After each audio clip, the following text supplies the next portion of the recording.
ممن منع مساجد الله أن يذكر فيها اسمه وسعى في خرابها صدق اللہ العظیم. کہ عدل و انصاف محبت کا سبق مانگا تھا، عدل و انصاف محبت کا سبق مانگا تھا. ہم نے کب اپنے زخموں پر نمک مانگا تھا، اور یہ خوشی یہ نوازش ہو مبارک تم کو، ہم نے خیرات نہیں مانگی تھی، اپنا حق مانگا تھا. لائق صد احترام بزرگوں اور دوستوں، اسٹیج پر رونق افروز علماء اکرام، عصر حاضر اور اس کے تقاضے ایک ایسا ہماگیر عنوان ہے جس کے تحت ایک دن کی کہانی، ایک ہفتے کی داستان، ایک سال کا افسانہ اور ایک صدی کا نشیب و فراز ہر ایک اس میں سما جاتا ہے.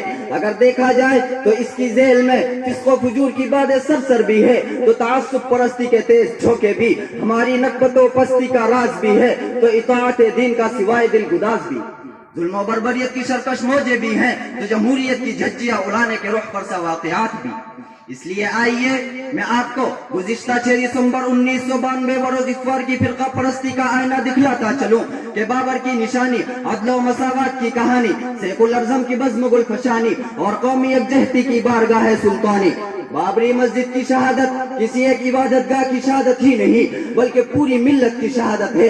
کسی ایک شعار کی بربادی نہیں، بلکہ سارے شاعر اسلام کی بربادی ہے. اس کے مسمار کرنے میں کسی ایک فرقہ پرست پارٹی کا ہاتھ ہی نہیں، بلکہ بی جے پی، بجرنگ دل، شیو سینا اور وشو ہندو پریشد کے ساتھ ساتھ مرکز حکومت بھی برابر کے شریک تھی، اور سارے اسلام میں دشمنانہ سی سیاست کار فرما تھی.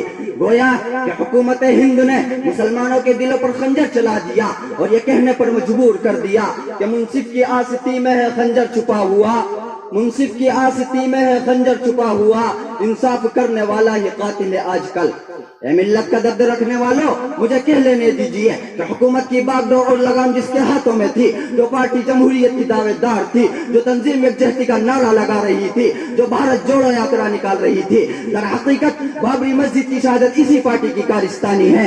کیا 1949 کے اندر مسجد کے محراب پر رام کی مورتی نصب کرنے کا دور یاد نہیں؟ کیا مسجد میں تالا لگوانے کی تاریخ بھلا دی گئی؟ کہ شیلانیاس کی فرقہ واریت داستان پاجینہ بن گئی؟ کیا مسجد کی 88 بیگھہ زمین کا بی جے پی کی تحویل میں جانا فراموش کر دیا گیا؟ بالآخر 6 دسمبر 1992 بروز اتوار کی تاریخ کیسا گھناؤنا سا دن بن گئی کہ بابری مسجد کے ڈھانے پر نہ غیرت آ سکی، بابری مسجد کے ڈھانے پر نہ غیرت آ سکی، روکنے کو اس کو نہ یو پی حکومت آ سکی. صرف کچھ وحشیوں نے کر دیا اس کو شہید، کار سے وقت رام کے یہ کر گئے کار یزید. خاندان مغلیہ کی ہر عمارت کا چراغ یہ بجھانے پہ تلے ہیں بز دلانے بد دماغ.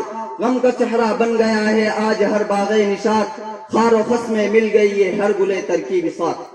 امت مسلمہ کے غیور نوجوانوں، 1947 کی آزادی کو ہم نے اتنا اچھالا جیسے کوئی نعمت عظمی ہاتھ آ گئی ہو، لیکن وہ آزادی حقیقت میں ہمارے لیے جدید غلامی کا پیغام تھی. نئے نئے سیاستدانوں کی آمد ہمارے لیے مظلومیت کا پیش خیمہ تھی. پارلیمنٹ کے نئے اراکین ہماری بے بسی کی بولتی تصویر تھے. یہ محض الفاظ کے پیچ و خم نہیں، محض تعبیراتی انداز نہیں، بلکہ حقیقت ہے کہ 500 سال قدیم بابری مسجد کی سب سے پہلی مخالف تحریک 1825 میں جب رگھو بیر داس نامی ہندو نے چلائی تھی، تو اس وقت کی سفید فام حکومت نے بھی اسے مسجد ہی کہا. لیکن آزادی کا منحوس واقعہ کہو یا حکومت کی دوغلی پالیسی کا نام دو، اپنی ہی بدعمالی کا نتیجہ کہو یا مشیت ایزدی سے تعبیر کرو، بہرحال یہ کہنا پڑے گا کہ فرقہ پرستوں نے ہمارے اوپر ایسی کاری ضرب لگائی کہ اس سے نکلنے والا خون کا فوارہ پوری ملت کو داغدار کر رہا ہے.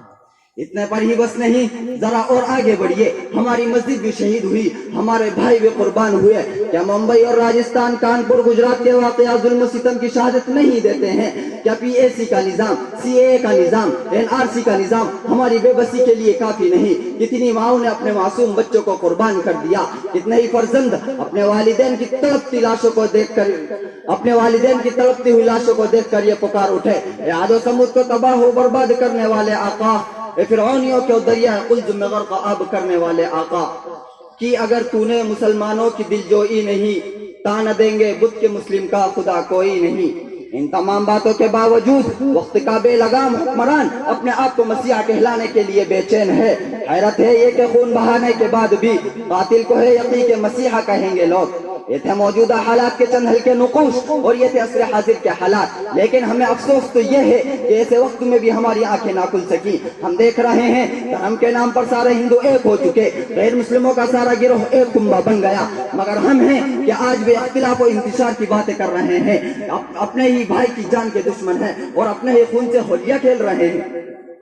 اے امت مسلمہ کے غیور نوجوانوں، ہم کس کے سہارے چین کی نیندوں سو رہے ہیں؟ کیا ہم یہ سمجھتے ہیں کہ حکومت پاکستان ہمارے مفاد کی باتیں کر رہی ہے؟ کیا ہم یہ سمجھتے ہیں کہ بنگلہ دیش کی سرکار جذبہ قومیت میں کچھ کرنے کو تیار ہے؟ کیا ہم یہ سمجھتے ہیں کہ دیگر ممالک اسلام کے ہماری اس تباہی پہ توجہ دے رہے ہیں؟ نہیں، ہرگز نہیں۔ اگر ہم اس دھرتی پہ جینے کی تمنا ہے، اگر ہمیں اپنے دین کا پاس و لحاظ ہے، اگر ہمیں اپنی عزت و عصمت عزیز ہے، تو اپنے تحفظ کے لیے، دین کی صیانت کے لیے اپنا تحفظ خود کرنا ہوگا۔ آخر کس وقت کا ہمیں انتظار ہے؟ کیا سلطان نور الدین زنگی اور صلاح الدین ایوبی کی تاریخ بھلا دی گئی کہ صلاح الدین نے جب دنیا رنگ بو میں آنکھیں کھولی اور بیت المقدس پر ناجائز عیسائیوں کا قبضہ دیکھا تو تڑپ اٹھا اور اپنی زندگی کی دہائی دیتے ہوئے کہنے لگا، اے مسلمانوں کے قبلہ اول تو ہمارا انتظار کر رہا ہے، تیری گودے سجدہ مسلمانی سے خالی پڑی ہے، تیری آغوش میں سلیب کی تعلیم ہو رہی ہے، صلاح الدین تیرے لیے، تیری بازیابی کے لیے اپنی جان کی بھیٹ چڑھا دے گا۔ چنانچہ ایسا ہی ہوا۔ کیا بابری مسجد کی شہادت ہم سے ایسی قربانیوں کا مطالبہ نہیں کی؟ کیا فضائی سوگوار کی ہم سے مانگ نہیں کی؟ کیا گردش وقت کا یہی تقاضا نہیں تھا؟ کیا جواب دیں گے ہم بابری مسجد پہ شہید ہونے والی روحوں کو؟ کیسے سامنا کریں گے ان کے خون کے قطرات کا؟ کیونکہ صبر و تحمل کا دور ختم ہو چکا ہے، مظلومیت کا دامن تنگ سے تنگ ہو گیا ہے، پھر بھی ہم نہیں جاگے۔ سنو، اب نہیں جاگے تو کبھی نہیں جاگے۔ پہلے ہم مثبت انداز میں مقابلہ کریں گے اور اکابرین کی تاریخ کو دہرائیں گے اور محمد رسول اللہ صلی اللہ علیہ وسلم کی سنت پر چل کر دکھلائیں گے۔ اور اگر ہمارے صلح و محبت کے ہاتھ کو کوئی کاٹنے کی کوشش کرے گا تو ہماری آپ سے یہ اپیل ہوگی کہ بتوں کے شہر میں جا کر خدا کا نام لکھ دینا، بتوں کے شہر میں جا کر خدا کا نام لکھ دینا، جہاں پر کفر لکھا